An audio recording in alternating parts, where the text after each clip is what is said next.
Assalamualaikum warahmatullahi wabarakatuh.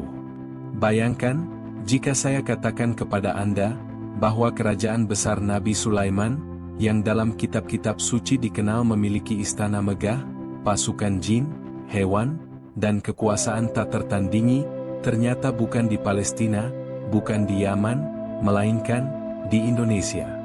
Tepatnya, di Jawa Tengah. Apakah itu terdengar mustahil? Ataukah justru mungkin ada rahasia besar yang selama ini kita abaikan? Inilah teori konspirasi yang telah lama beredar, diperkenalkan oleh Fahmi Basya. Sebuah teori yang berani mengguncang nalar banyak orang, sekaligus menuai kontroversi luas.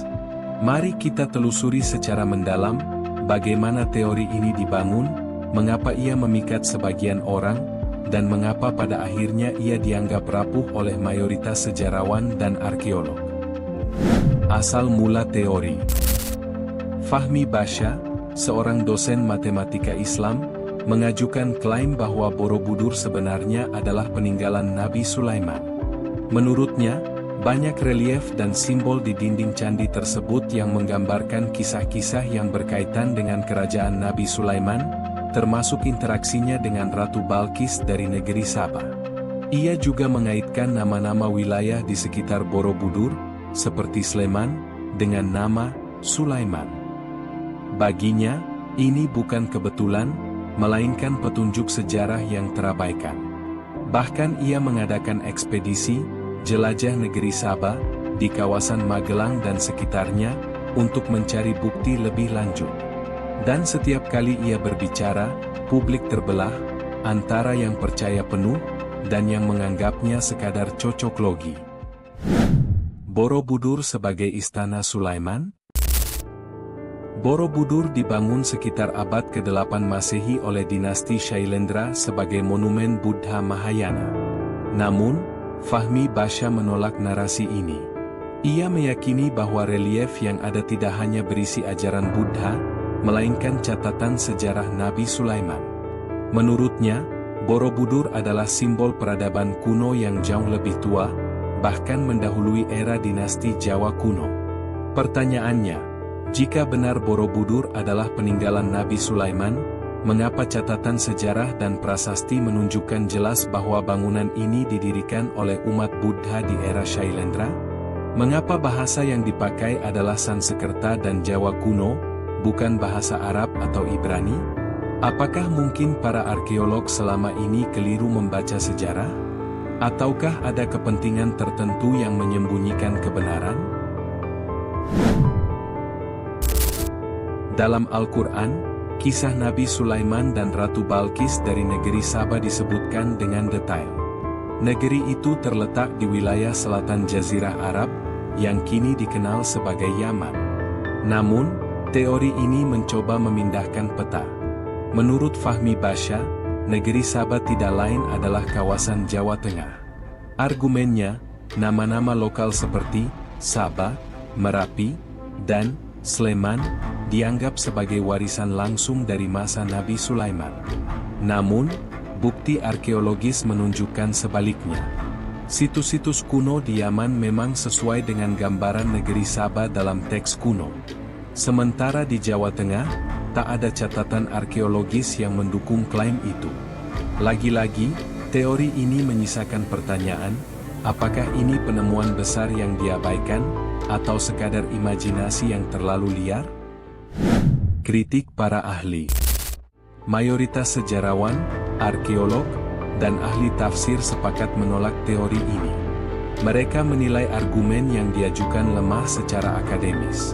Misalnya, Borobudur jelas berarsitektur Buddha, dengan relief kisah-kisah Jataka, bukan kisah Nabi Sulaiman. Bahasa prasastinya adalah Sanskerta dan Jawa kuno. Rentang waktunya pun tidak masuk akal. Nabi Sulaiman hidup pada abad ke-10 sebelum Masehi, sedangkan Borobudur dibangun pada abad ke-8 Masehi. Selisih hampir 2000 tahun. Niken Wirasanti dari Universitas Gajah Mada menyebut teori ini penuh cocok logi. Menurutnya, jika ada klaim sejarah, maka harus ada bukti kuat berupa prasasti, artefak, atau catatan tertulis yang mendukung. Sayangnya, semua itu tidak ditemukan dalam kasus ini. Mengapa banyak yang percaya? Walaupun dikritik, teori ini tetap punya pengikut. Mengapa? Karena ia menawarkan narasi alternatif yang memicu rasa bangga dan penasaran.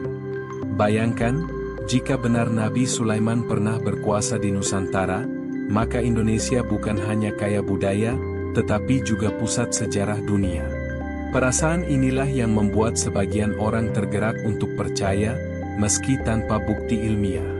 Teori konspirasi sering bekerja dengan cara ini. Ia memberi jawaban yang berbeda, menantang narasi arus utama, dan memikat karena membuat orang merasa mengetahui sesuatu yang orang lain tidak tahu. Jejak yang hilang atau imajinasi? Apakah mungkin jejak kerajaan Nabi Sulaiman memang tersembunyi di Nusantara? Ataukah semua ini hanyalah ilusi yang dibangun dari penafsiran simbol semata? Hingga kini, belum ada temuan arkeologis di Jawa Tengah yang mendukung klaim ini.